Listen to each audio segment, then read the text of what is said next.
Hey dreamers, welcome to Dan Jones' Sleep Stories.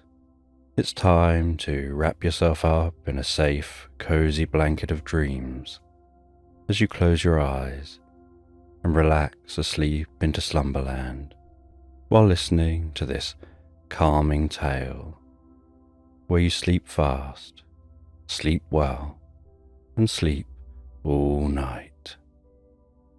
If you like this bedtime story or have thoughts for future sleep stories, please leave a comment and subscribe to the channel. You can also support the channel on Patreon, where you'll find audio voice-only versions of my sleep stories. Thank you for your continued support. And before the story begins, imagine that you're being told this sleep story to the relaxing backdrop of rain outside. Just take a moment to allow yourself to get comfortable and close your eyes. And as you drift deeply and soundly asleep, I don't know whether you'll drift deeper asleep to the sound of my voice or to the spaces between my words. And with your eyes closed, you can begin to have a sense of relaxing your mind and body as I count down from 20 to 1. Becoming deeper absorbed in the experience with each number. From 20, beginning to focus on the top of your head, noticing what your head is resting on, how it's supported gently in place, the comfort in and around your head as it rests there. 19. Having a sense of the muscles around your scalp and the back of your head softening and relaxing deeper and deeper, drawing in peace and comfort with each breath that you take, before moving your awareness around your face. 18. Focusing on what it's like for that relaxation to spread around your face, your ears and your cheeks. Having the muscles in these areas soften and relax. 17. Relaxing the muscles around your eyes and across your forehead, while the muscles around the side of your head and over the top of your head begin to relax deeper and deeper. 16. Noticing how you can pay attention to fading tension, or perhaps find that tension dissolves without paying it any attention at all. 15. And you can continue to allow that relaxation to spread down around your mouth, relaxing your lips and your jaw, relaxing the muscles around the side of your neck, around to the back of your neck and around your throat. 14. And as your jaw relaxes and hangs slightly loose, limp and comfortable, that relaxation can continue to move down to your shoulders and your upper back. 13. And I don't know whether that relaxation happens fastest around your shoulders, or in the upper back, or perhaps down the tops or the front of your shoulders. As that relaxation progresses around your back and your chest, softening and relaxing those muscles fully, deeply and comfortably. 12. And as those muscles soften and relax while you rest there, that relaxation can begin to spread down the arms to the hands, all the way down to the fingertips. 11. And I don't know which arm will relax fully fastest, whether it'll be the left arm or the right arm, or whether the arms will relax at the same rate and speed as each other. 10. And as that relaxation continues through those arms, it can flow down through your stomach, your sides and lower back, all the way down to your bottom, before extending deeply down through your legs to the tips of your toes. 9.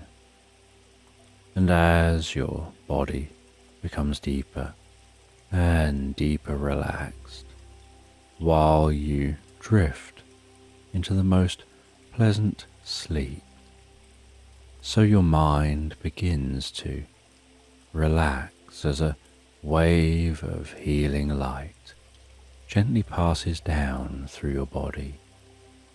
8.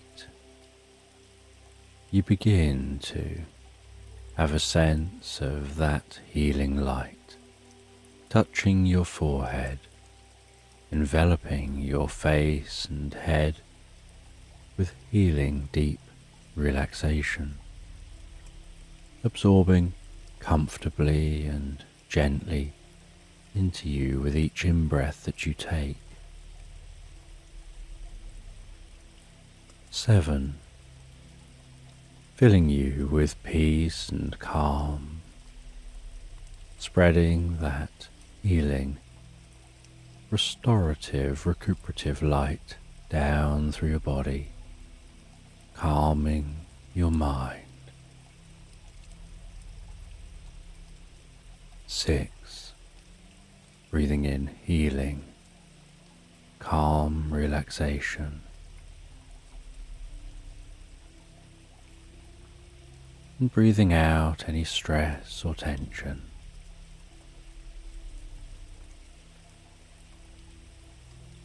5.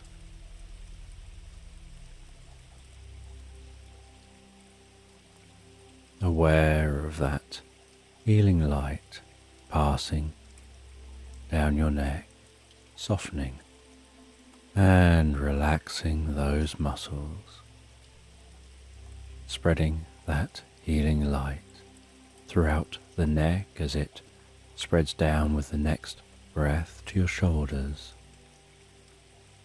around the back of your neck and down into your arms. 4. Gradually continuing that flow of healing light all the way to the tips of the fingers.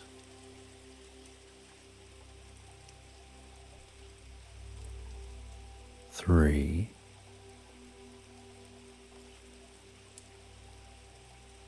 And with another in-breath,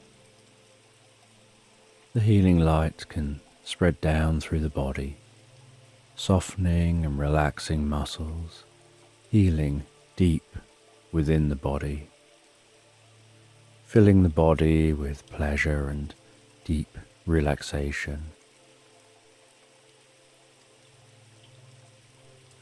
2.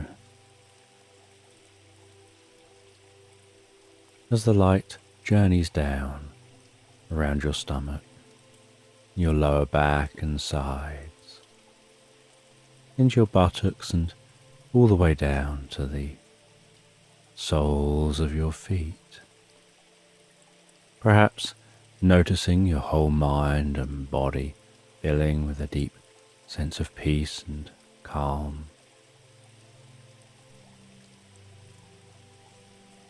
1.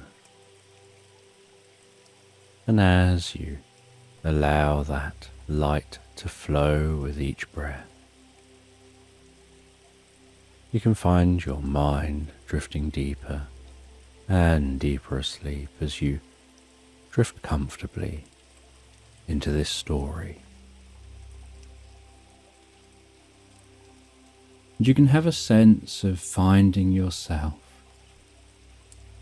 walking through a museum, and as you walk through that museum, so you can hear the way that your footsteps echo off the walls. You can hear doors being opened and closing, and the way the sounds of the doors echo through the corridor and down into each room in the museum. And while you walk around the museum, so you notice that everyone is beginning to leave, that the museum is beginning to close for the night. And you're here to keep an eye on the paintings, the statues, when everyone's gone home. And so you walk around checking that everyone's leaving the museum. And while you walk around, you notice different statues, different paintings, large paintings, smaller paintings. You hear the different doors being closed, as different rooms are empty of people, until eventually all the customers have left, and then the other staff leave, and leave you to keep an eye on the museum yourself. And after the last person has left and the front door has been closed, so you go and sit down somewhere in one of the rooms. And the idea is that you'll sit down in a room, and then every 15 to 20 minutes you'll stand up, you'll walk to another room and sit down there for a while, and just doing the rounds so that you're in each room as the night goes on, being still, being able to listen in case there's any sounds in the museum. And as you sit in one of the rooms, so you hear some sounds, and you decide to go and investigate. And what you find in one of the rooms is a sound of tribal drums. And you can't figure out where that sound is coming from. And then you notice that some of the statues start to come alive. And then one of the statues comes over to you, and you're a little surprised by this, and the statue comes over to you and says that your help is needed, that you need to find a lost gem, a gem that belongs in one of the statues in the museum, and that until that gem is placed back in the statue, things can't settle. And you don't really understand exactly why or what they mean. But the way that they describe this makes you think you've got to go and help in some way. and you think it's got to be more exciting than just sitting in one room or another on your own in silence. So you ask what it is you need to do, and the statue looks over at a painting, and you walk over to that painting. And as you get to that painting, you gaze into it. You notice how large that painting is, that the painting is taller than you are and at least twice as wide. And you gaze into that painting, and you can see it's a painting of a volcanic island. A volcanic island containing a forest.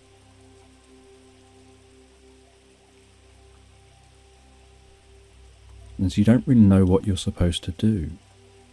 And you notice there seems to be something unusual about this painting. There seems to be a slight shimmer to the painting. So you reach out with your hand and you gently put your fingertips onto the painting. And as you put your fingertips onto the painting, so your hand starts to go through the canvas. And it feels like your hand is gently lowering into some cool water. You can feel the surface tension around your fingers, and you can feel that moving up your fingers to your palm of your hand. And then as you keep putting your hand in, you can feel it moving to your wrist, and then slowly tickling and tingling as it moves up your arm as you push your hand into the painting.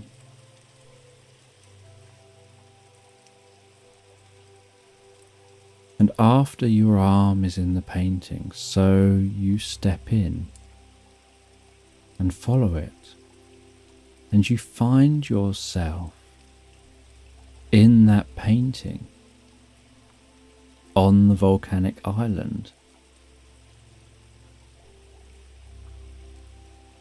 And you can hear a thunderstorm start to rage, hear lashes of rain, and you start to get soaking wet. So you run into the forest.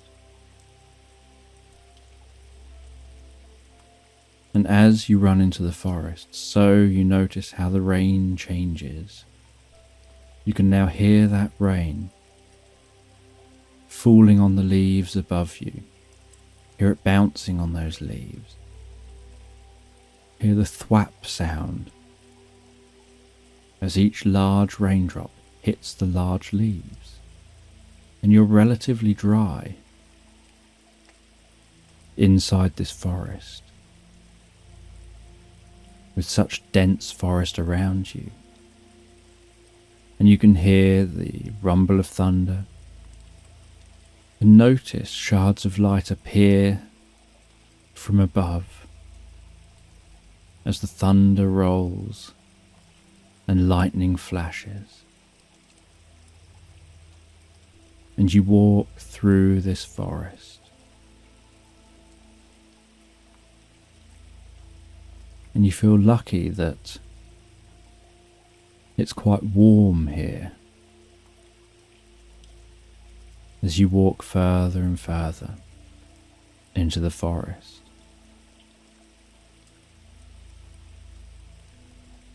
And you start to dry off while being protected from that rain, protected from the raging storm.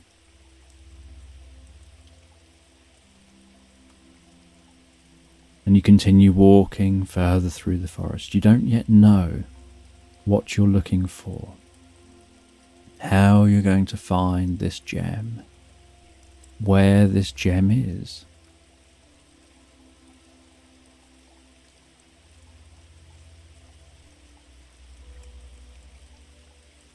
And as you continue walking through the forest, so from time to time you reach out and touch the bark of trees, feel that at your fingertips. You can feel the thud of each footstep on the ground, the dull thud. as the sound gets absorbed by all the woodland. You can hear that storm above, hear that heavy rain on the leaves.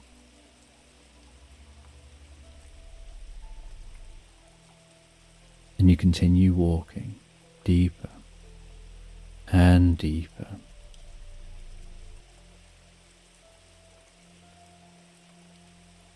And as you continue walking, you don't know where you're going.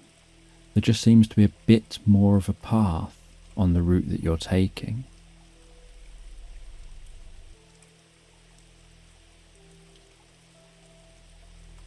And you recall what this picture looked like before you stepped into it. And so you try to recall that in your mind, almost like a map, trying to work out where you must have appeared and where you must be now.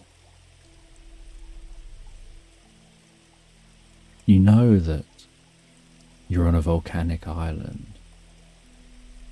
You're currently not walking uphill or downhill. So you know you're not walking up towards the center of the island or down directly towards the coast. You must be walking across the island, which means at some point you'll start walking down. But for now, you're just walking through the forest.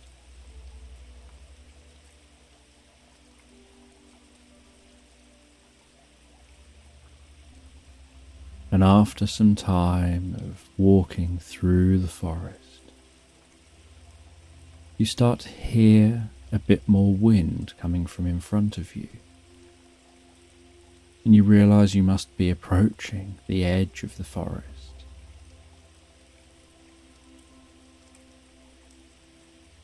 And although most of the rain isn't making its way to you and isn't falling on you, is being blocked by the canopy above you,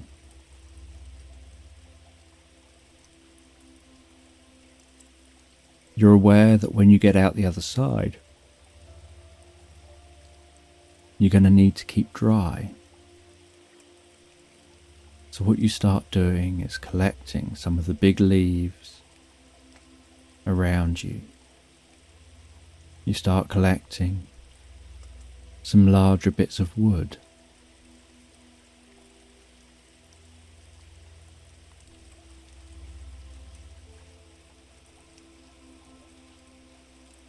And on some trees they have bark which you can cut at the top, and then you can peel it off in strips, almost like rope.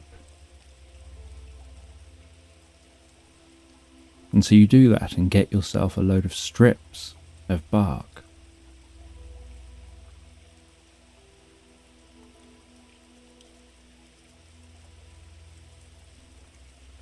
Then as you approach the far side of the forest, and you start to see some light again,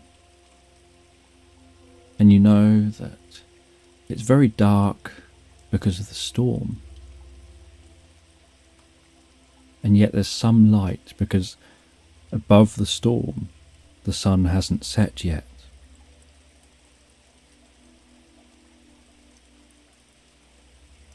And so you clear the forest, walking back out into the storm. You see that you're near the edge of a cliff. And so you decide to set up a camp here. You need to set something up that can just keep you dry and protected. You decide you'll continue your search when the storm has passed.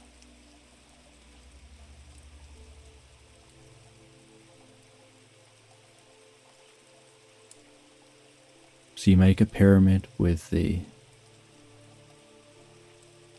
larger bits of wood. You tie it all into place.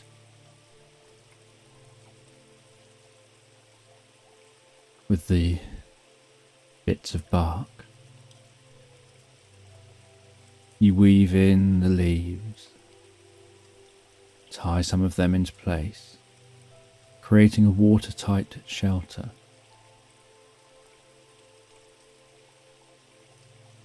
You place some of the other leaves inside, and then you crawl inside your shelter and relax down.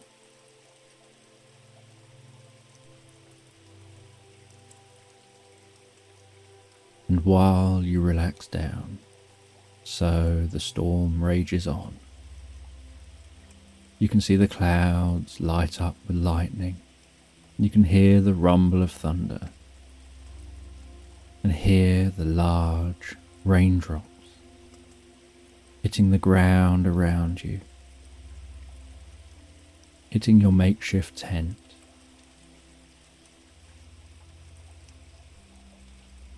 And now you're in the dry.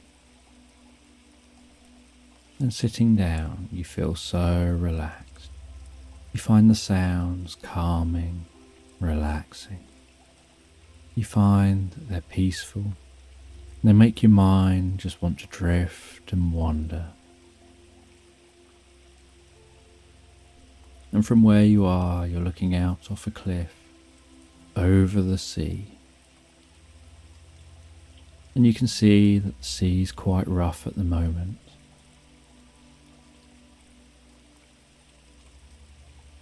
And much of it's clouded by the falling rain.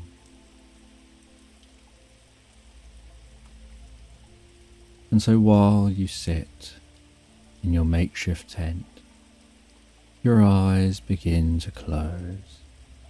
And as your eyes begin to close, so your mind starts to drift and dream. And you drift and dream and float back through time in your mind. And you start to have this sense of almost being like a bird, of just flying over the ocean, seeing this clear blue sea, seeing comfortable rolling waves. And you drift back through time, and you have a sense of wonder about this island you're on. What was the island like before it was an island? How did it become this volcanic island? And drifting and floating through time, you have this sense of under the water, deep down, a volcano is gently erupting, lava is spewing out, crackling and popping as it reacts with the water, glowing red in the deep blue sea. As it gradually builds up this island from deep under the ocean, building this island up higher and higher towards the surface. And you watch in your mind's eye as that continues at a steady pace, and then occasionally a larger eruption happens under the sea, and the island gets a growth spurt. And then, after thousands of years, the island begins to get nearer to the surface. And gradually the whole time, the land over the magma is shifting slightly, and the island is gently elongating.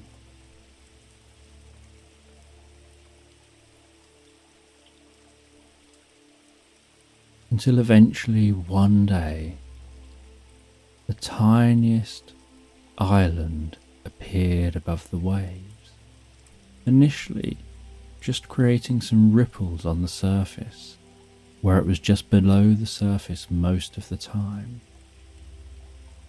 and only at low tide would it be just above the surface. Until one day there was this tiny island, and then the volcano continued erupting and grew to a 1 meter square island, 2 meter square island, 4 meter square island, 8 meter square island, 16 meter square island, and it started growing exponentially, while the whole time the island was moving, while the magma was remaining in the same place. And after a while, there was this huge black island above the surface of the water, with nothing but black rock. And then as time continued on, so the Earth's plates continued to move, and so the magma was creating other islands elsewhere, and no longer creating this island.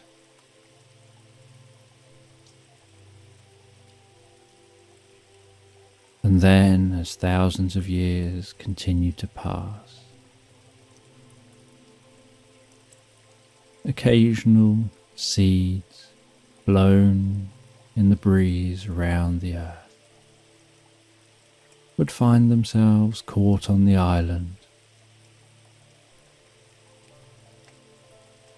And then one day, thousands and thousands of years ago, the tiniest little sprout of green started growing on the island, followed by another and another, until the island started turning from black to green.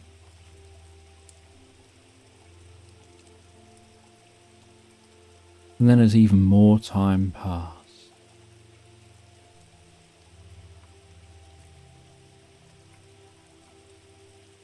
little sprouts of trees started springing up.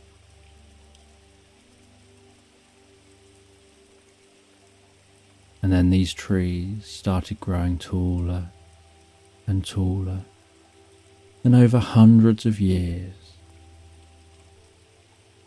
they grew into tall forests, encircling the volcanic island, and the water crashed against the island, creating areas of beaches and other areas of cliffs.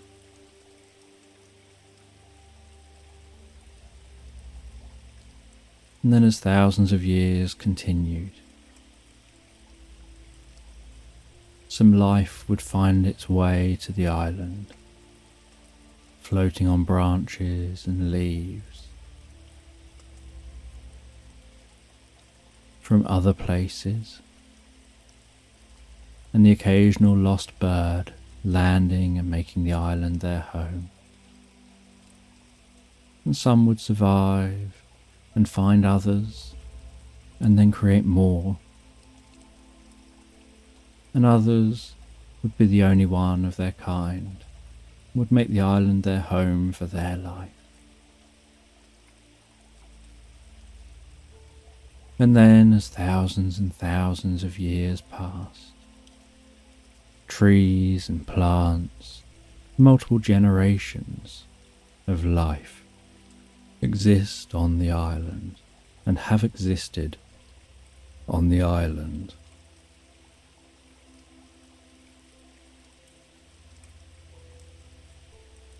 And you float around and drift around like a bird in the sky, finding it fascinating looking down on this island, watching the evolution of this island from when it was just forming on the bottom of the ocean, watching as it grew up taller and taller, broke the surface of the ocean, and became an island that you see now, that you recognize as being like the island you're currently camping on. and your mind drifts, wanders, sees the island in the most beautiful calm sea, with the most beautiful sky. As your attention then draws back to the fact you're in a tent, you're in a makeshift tent on the edge of a cliff, gazing out over the ocean, with a storm raging around you. And you look out of the tent, you see the thick rain falling in front of you. You hear the sound of the rain on your makeshift tent. You can see the rough sea and the lighting and darkening of the clouds as lightning rumbles through the sky. And as you continue to watch, so you notice how that rumbling thunder, how that storm seems to be weakening. And you can then see the way that rain is falling over the ocean and no longer falling over you. And as you continue watching, so you watch as that storm moves further out to sea, as that storm passes by towards the horizon. And you watch the way the lightning dances in the clouds, makes the tops of the clouds glow and flash and flicker, before a low rumbling of thunder reaches your ears. You notice how the sea below you appears to be calming as that storm moves further away. And after some time, you notice the storm has moved far enough away. You can see some cloudless sky. You can notice the red hue to the sky, and you know that somewhere behind that storm a sun is setting as you watch that red hue dimming down. And you sit there gazing out to sea, watching that storm at night, until eventually the rumbles get so quiet you can barely make them out, and yet you can still see on the horizon the way that storm in those clouds high up into the air has lightning dancing, flashing and flickering, making those clouds glow with white light, almost like a light machine in a party, flickering that white light through those clouds. And as hours continue to pass, so that storm gets more distant, until you can see that it's almost entirely over the horizon. And you can see at the same time the sun is almost entirely set. There's just the faintest orange glow on the horizon. And as the sun sets over the horizon and the storm passes by, the sky ends up a cloudless sky. The air smells so fresh and clean and clear.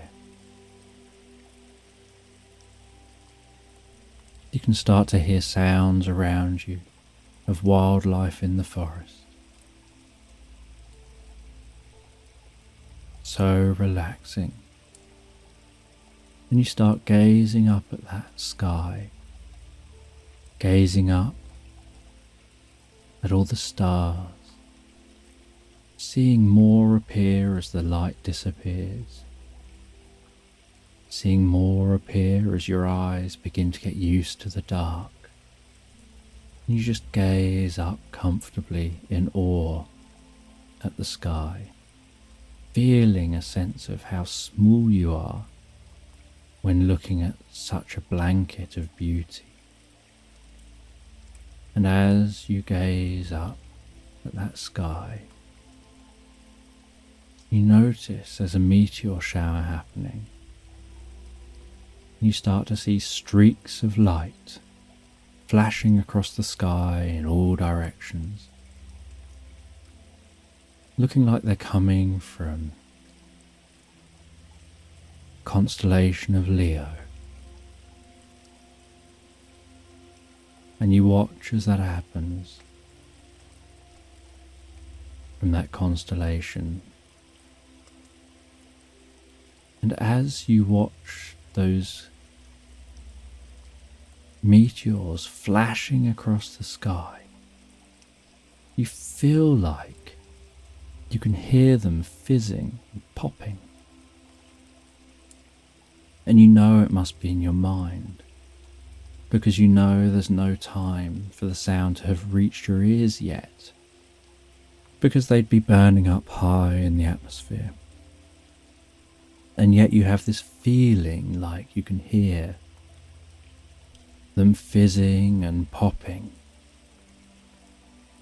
You notice some of them are slightly different colours to white. You even have this sense like you can smell the meteorites, as if they're landing near you.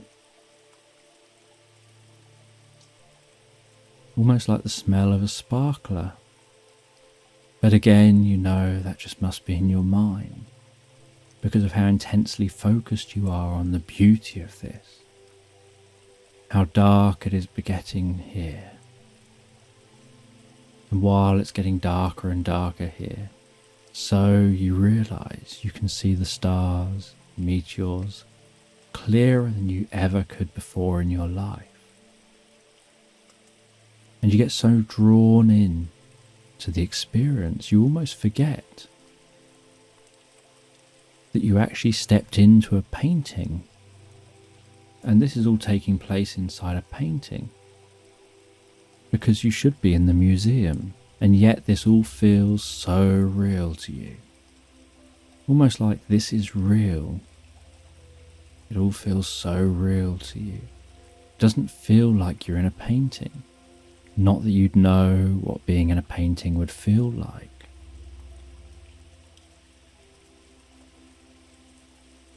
And so, as you continue to gaze up at the sky, gaze over the sea, which now looks jet black, you decide it's time to close your eyes, rest for the night. You'll try and find the gem in the morning. So you take a moment to settle down in your makeshift tent. You close your eyes and you fall asleep. And while you sleep, you start to hear the sound of water being pushed aside, like oars pushing through water. And you feel so comfortable. You feel like you're resting and sleeping in that early morning dozy state, where you can feel asleep and yet feel awake at the same time. And you feel so relaxed, and then you start to feel the warmth of the sun on your face. So you just listen to that water around you, just the subtle, slightest lapping of the water around you, feeling of the warmth of the sun on you, the pushing sound of the water almost like oars gently pushing through water. And then after a few moments, you start to come round and you start to open your eyes and you realize you've been sleeping on the back of a giant turtle. And you feel perfectly fine and calm and curious. And you start looking around you.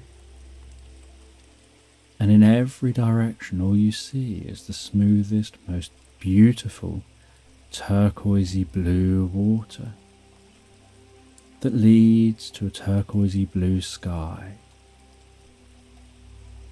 And the colour of the water and the colour of the sky are so similar. You can't tell the difference between the water and the sky. You can't see where the horizon is.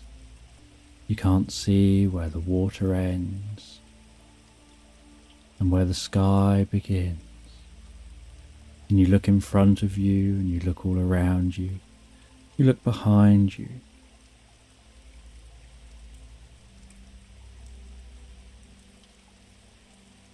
And you can feel that turtle beneath you, the smoothness of its shell, as it continues to swim through the ocean.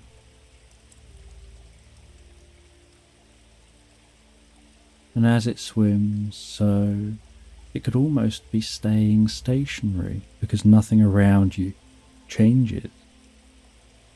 You can't see anything you're heading toward or anything you're heading away from. You can't see anything to the left or the right of you or anywhere else around you. You're just surrounded by the most perfect blue. And then after a while, the turtle lowers its head and starts to dive beneath the surface of the water. As you dive beneath the surface of the water on the turtle's back, and you hold on as it dives, and you notice straight away that you can breathe underwater just as easily as you can on the surface, and that the turtle is breathing just as easily as it does on the surface. And you can hear bubbles of air with each out-breath coming from you, coming from the turtle.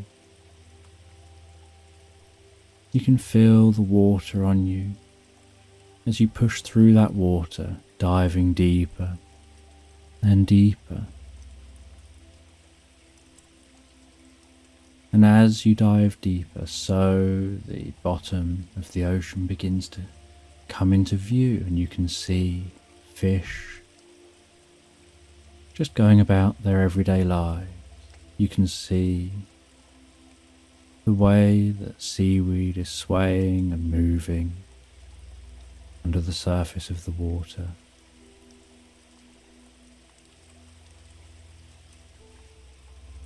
And you don't know where you're diving to.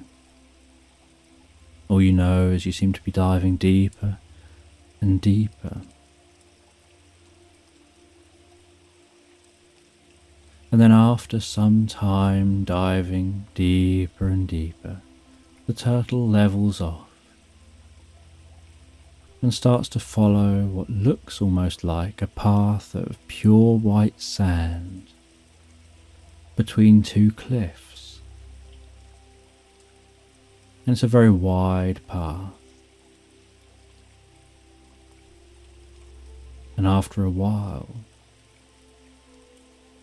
two mermaids appear either side, as if to escort you somewhere. And they're swimming along silently either side of the turtle. As you swim on that turtle's back, following this path, unsure exactly where you're going, just feeling curious about the experience.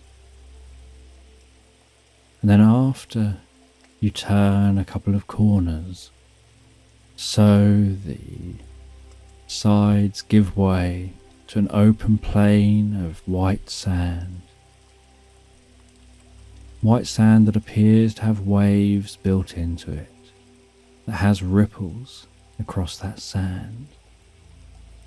And off in the distance, you see what looks like a crystal palace. And you notice that the turtle is swimming towards that palace. And that these mermaids are escorting you towards this palace. And all the fish go about their lives, but move out your way as you're heading towards that palace. And then after a while you find yourself entering into the palace entrance. And you follow a long corridor, being escorted by these mermaids. And at the end of a long corridor is a huge door. And two mer people open the door, stand aside, as the mermaids and the turtle and yourself pass through into a huge chamber with a high ceiling, chandeliers, light glistening and reflecting everywhere. Mer people standing down both sides. And what looks like a king and queen on thrones. And the turtle lands on the ground, lowers its head. The mermaids swim off and join the other people. You climb off the turtle's back. You walk your way through the water, finding it so easy and effortless to walk through the water, finding it easier than you expected. And you walk through the water and stand in front of the king and queen. And they tell you that what you seek is deep in the valley, at the end of a cave, and only a two legs can find it. And you don't know what this means, but you're sure this must be something to do with what you're searching for. They say to return after you've got what you seek. So you go back to the turtle, climb back onto the turtle's shell. The turtle raises its head, moves its fins, pushing off the ground, turning around, swimming back out of the chamber, down the corridor, and out of the palace. And the turtle swims around the outside of the palace and starts swimming along behind the palace, away from the palace, further and further, until eventually there appears to be a cliff, and the turtle dives straight down into that cliff, going deeper and deeper under the surface of the ocean, swimming down deeper and further and deeper. As the water gets darker and darker, and you notice as you're swimming down deeper and further how everything seems to get quieter, how it's interesting that time seems to almost stand still underwater. Everything seems to be in slow motion. You swim down deeper and deeper. And after some time, you find that you can barely see in front of you. And then you notice that there's some ground approaching. And then the turtle follows that ground and swims along and finds the entrance to a cave. And you realise you can barely see now. There's no way you're going to be able to see in the cave. And you start to focus on the solution that you want. That you want some light. You want to be able to see inside the cave. You start focusing on that solution. You focus on what it is you want. And as you're focusing on what it is you want, so you find that you can see little green lights starting to flicker all around you, getting closer and brighter and brighter and closer. You notice a shoal of fish starts to form around you and the turtle, below you, above you, to the left, to the right, behind you, of bioluminescent fish. And they're swimming on the spot all around you, lighting up where you are, almost turning the whole of you into a giant torch. And then you think about going into the cave, and the turtle starts into the cave. And as the turtle does, so the fish keep pace with you and swim in with you, and you notice the green glow of the fish on the walls of the cave, on the floor of the cave, roof of the cave, swimming into that cave. And you swim deeper and deeper into that cave, further and further, unsure what you're going to discover. Swimming deeper and deeper, further and further. And then you start to notice something in front of you. It looks like off in the distance is a wooden door, and you arrive at that wooden door. You get off of the turtle. You knock on the door and hear that underwater knock. You then knock in another location. You try and find a way through the door. You can't find any easy, obvious way.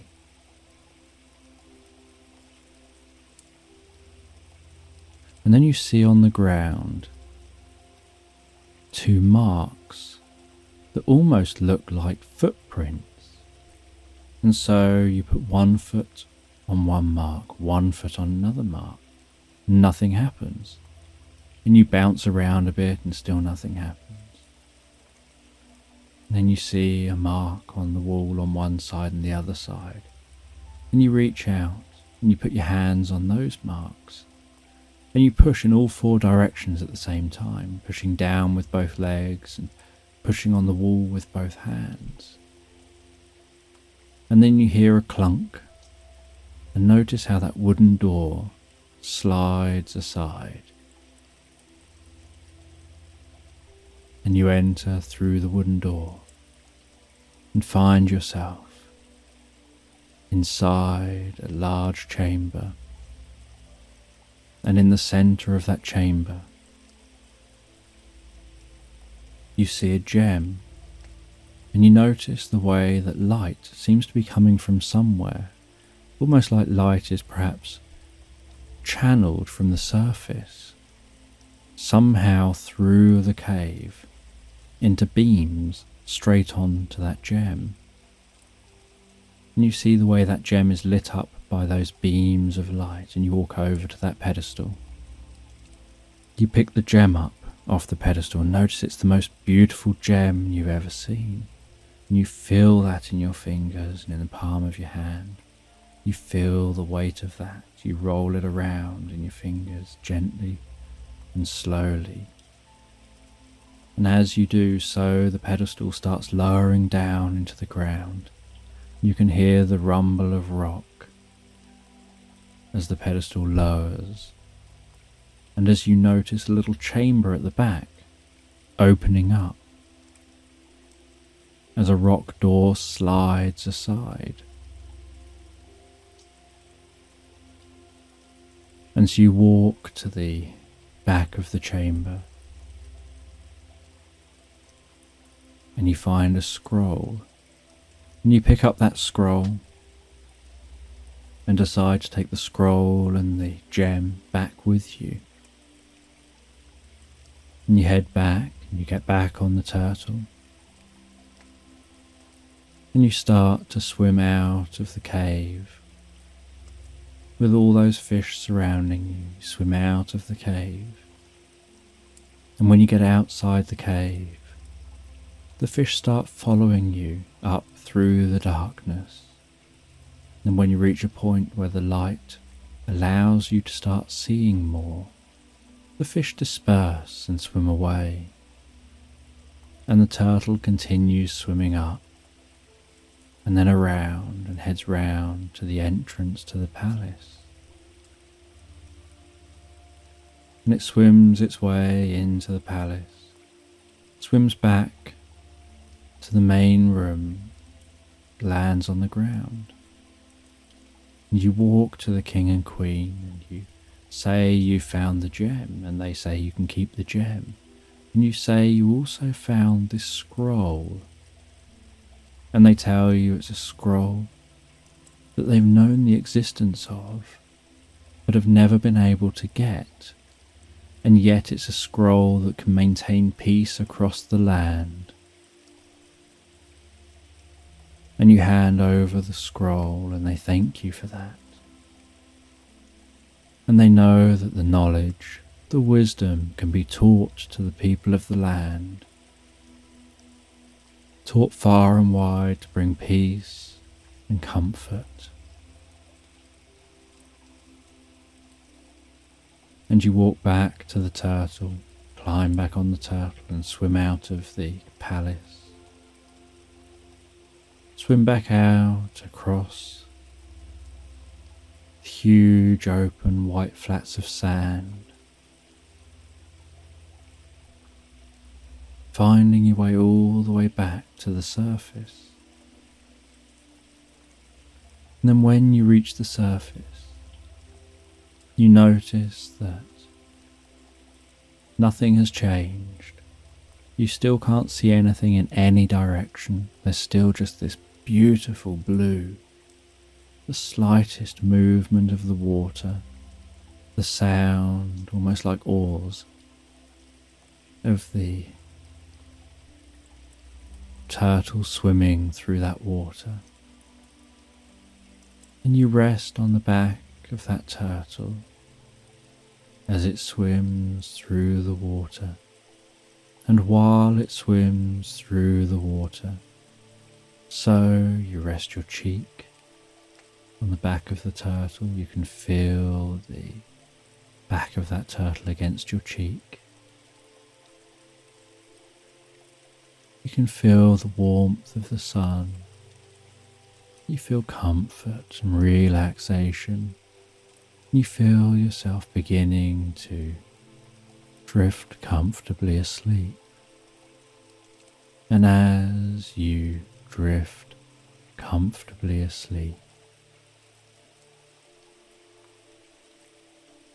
so you can hear in the background the slight sound of the water, the sound of the turtle swimming. Feel the warmth of the sun. Feel your gentle breathing. And gradually the sounds begin to fade away. Gradually it all begins to fade away.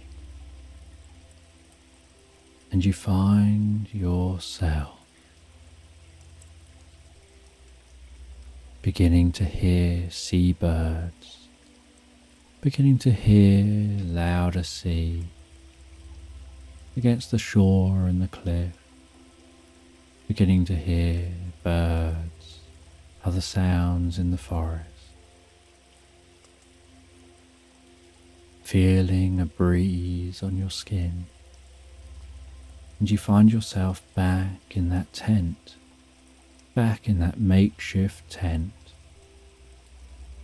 gazing out off that cliff over the ocean, seeing the blue sky, seeing the sun rising, aware that the storm has long passed, feeling the breeze on your face. And you surprise yourself by finding that the gem is in your hand, and that somehow that experience on the turtle, even though you feel like you fell asleep and it was a dream, was somehow real. But then you're unsure about how real, because you're already inside a painting. You fell asleep in a painting and ended up in the sea on a turtle. You don't question it, something feels comfortable about it. And so you take that gem, you leave your camp, and you head off into the forest, starting to make your way back to where you came from. And you walk through the forest, unsure exactly where you're going to go, or how you're supposed to get back out of the painting. And you walk through the forest, just trusting yourself, walking through that forest, hearing the sounds in the forest, the relaxing sounds in the forest, the sounds of each footstep, the feeling of breeze, the sounds of rustling leaves as the wind blows in the trees, finding your way through the forest. Then after a while you find your way out the other side of the forest.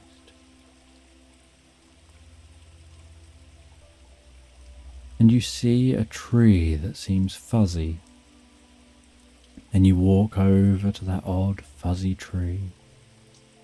You go to touch the bark of that fuzzy tree and find your hand starts going into the tree. And so you put your hand in, your arm in, and eventually you take a step through that tree, and you find yourself back in the museum.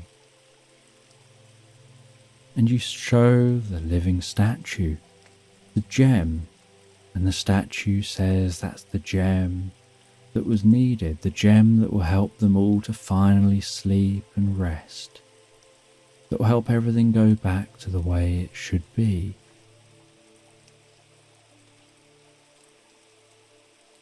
And the statue explains why that gem's so important, and walks you round to a specific statue. And in the head of that statue is a gap where this gem should be. And you place that gem in the gap in that statue, and as you do, so the other statue starts walking away back to where it's supposed to be stood. And before it's reached where it's supposed to be stood, it grinds to a halt and stops in a standing position. And everything goes silent.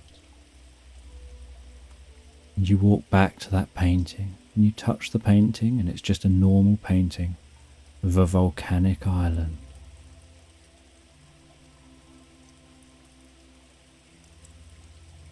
And you're unsure what to make of your experience as your shift comes to an end. You go home in the morning and pondering your experience and the meaning of your experience. You go to bed, and as you go to bed, so you fall asleep. And as you fall asleep, so you drift and dream.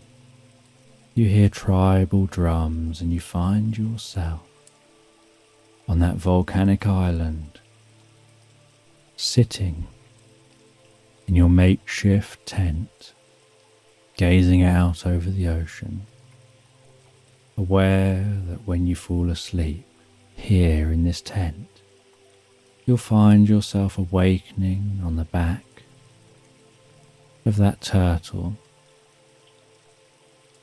awaiting whatever adventures happen next.